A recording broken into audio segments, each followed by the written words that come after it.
याची रुपयाची मोजमाप चालू आहे, परंतु साधारण 200 किलो प्लास्टिक पकडलेलं आहे।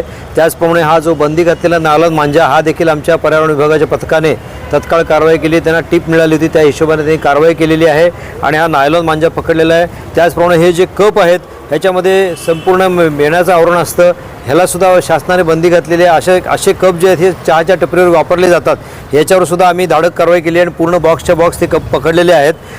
बऱ्याच वेळा आपण नागरिकांना आवाहन केलेलं आहे की नायलॉन मांजा वापरू नका, त्यामुळे जीवाला धोका असतो। आज आपण बघितलं असेल की नाशिक महापालिका असो किंवा नागपूर महापालिका असो, तिथे अशा प्रकारची कारवाई झालेली आहे।